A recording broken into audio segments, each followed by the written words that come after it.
The most fundamental right in America is the right to vote and have it counted. And look, it's under assault. In state after state, new laws have been passed. Not only to suppress the vote, we've been there before, but to subvert the entire election. We can't let this happen. Tonight I call on the Senate to pass the Freedom to Vote Act, pass the John Lewis Act, Voting Rights Act. During last night's State of the Union, President Biden again urged Congress to pass expanded voting rights bills. For now, they're stalled in the Senate. The son of Dr. Martin Luther King Jr. says those bills are a mission 60 years in the making, and he's not going to stop fighting. Newsy national correspondent Amber Strong has the story of the King family and their place in American history. Nearly 60 years after his father's March on Washington, Martin Luther King III continues the same strides, with his wife Arndrea by his side. You know, it feels the same because what you've had is 19 states so far, with more potentially coming on board this year, to impose over 34 pieces of legislation to make it harder to vote, including our own state of Georgia. The John Lewis Voting Rights Advancement Act, named after his father's friend, would require certain states to have federal approval before changing voting laws. And the Freedom to Vote Act, which he says directly impacts Black Americans, would do things like make Election Day a federal holiday. Both bills are all but dead in the Senate, where Republicans call the measures Democratic-led power moves and say voting rights should be left to the states. We're right now looking at Ukraine and Russia and saying that the reason we're interested there is because we want to help retain democracy and have others around it. But yet you're suppressing democracy at home. People need to ask, what's wrong with you? You know, what's wrong with our nation? The Kings have been on a coast-to-coast mission to invigorate voters ahead of the midterms, reminding them of the work of people like King and Lewis. For them, it's a matter of faith. When you think about the civil rights movement and you think about the mass meetings, when you think about, every night they would come together in the church.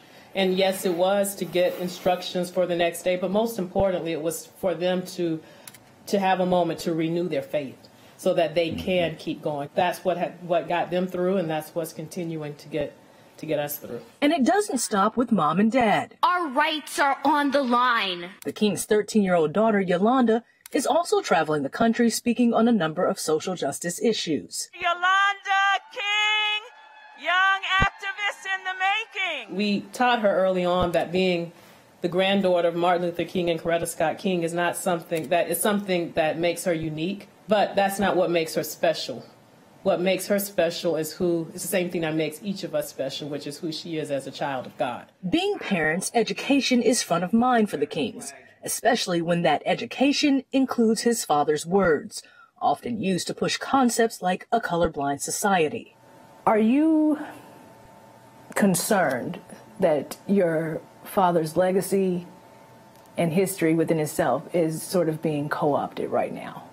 Oh, absolutely. I think probably more than anything else, I often say that a people that do not remember their history are doomed to repeat the mistakes of the past.